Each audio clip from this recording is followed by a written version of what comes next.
never believe what women were once told to do to stay pure, not to be kind, not to be wise, but pure. They were told not to laugh too loud, not to walk too fast, not to make eye contact with a man. Some were told to sleep in chains. Others were told to wear iron belts literally locked so they wouldn't tempt the devil. And the strangest part, many of them believed it. Before we begin tonight, I want you to take a moment to get comfortable. Dim your lights. Put on your headphones. Let the world fade out one sound at a time. Take a deep breath in and out. This is a long road through history, through superstition, fear, and control, but also through the quiet strength of women who endured it all. And before we start, tell me in the comments, where are you listening from and what time is it right now? I always like to know who's here, keeping watch in the dark with me. Now, let's begin. In the medieval world, purity wasn't just a personal virtue, it was a public performance. A woman's worth could rise or fall based on what others thought she might have done. Her honor was a fragile thing built on silence and obedience.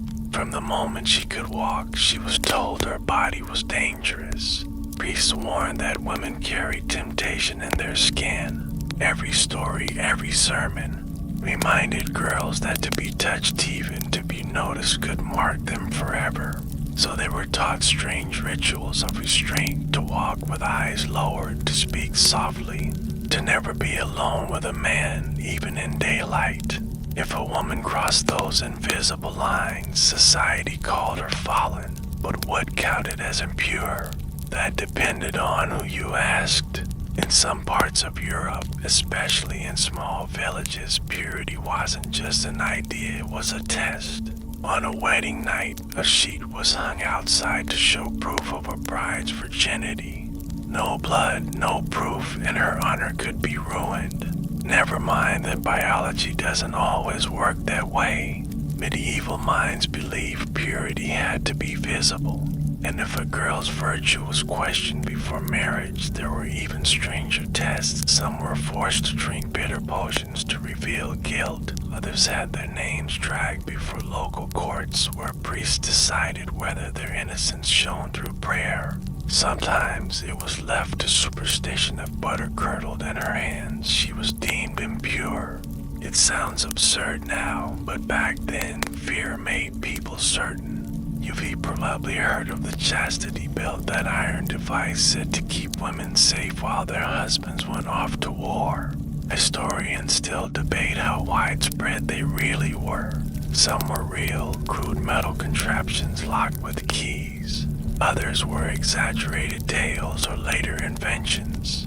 But the idea alone tells us everything. The belief that a woman's purity was property, something a man could guard with steel. And though the physical belt might not have been common, social chastity belts were everywhere. Fathers, brothers, and priests all acted as wardens of a woman's virtue. Letters were censored, friendships questioned, even laughter could be suspicious if it was to free.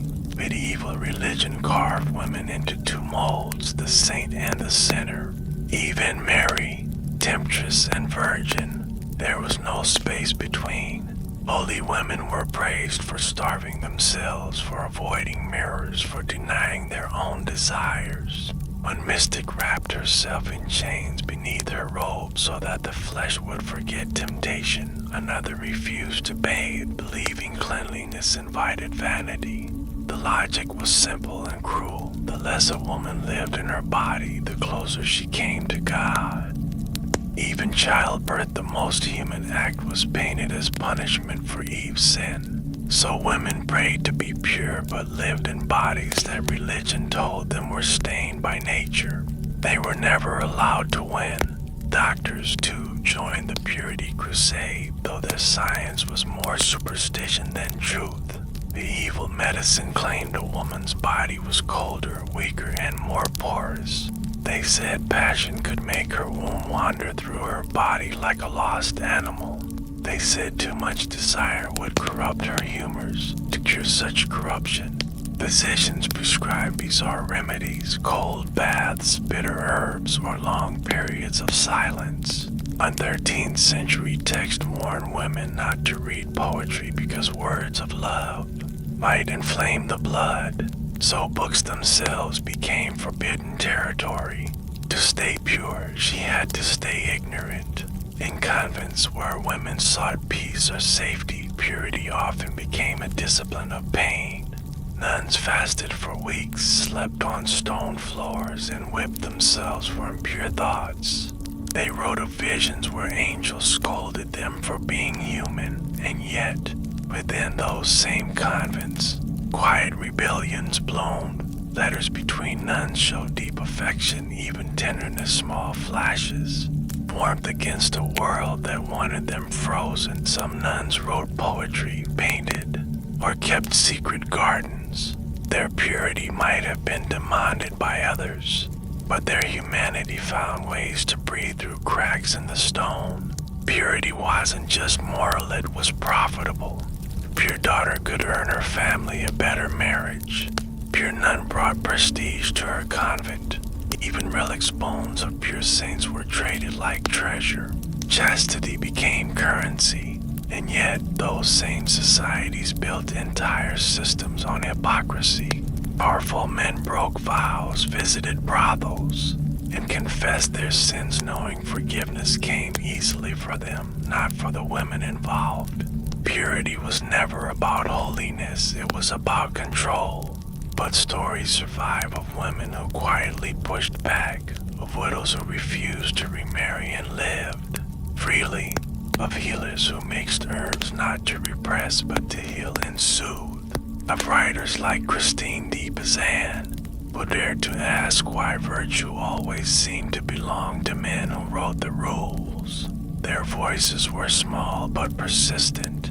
They turned purity from a prison into a kind of power, a way to survive, to hide, to protect what was truly theirs. They wore modesty like armor, but behind it they thought, wrote, and dreamed. As centuries turned, the obsession with purity didn't vanish, it just changed costume. Victorian women were told similar lies, that their virtue lived in silence, that their purity made them valuable. Even today, echoes remain. The way society still measures women by behavior, by dress, by imagined innocence. It's an old ghost wearing new clothes. So, what did purity really mean in the Middle Ages? It meant obedience. It meant silence. But it also meant survival, finding ways to live within impossible walls. For every woman who locked herself in prayer, there was another who found peace in laughter. For every saint who starved, another shared bread with her neighbor.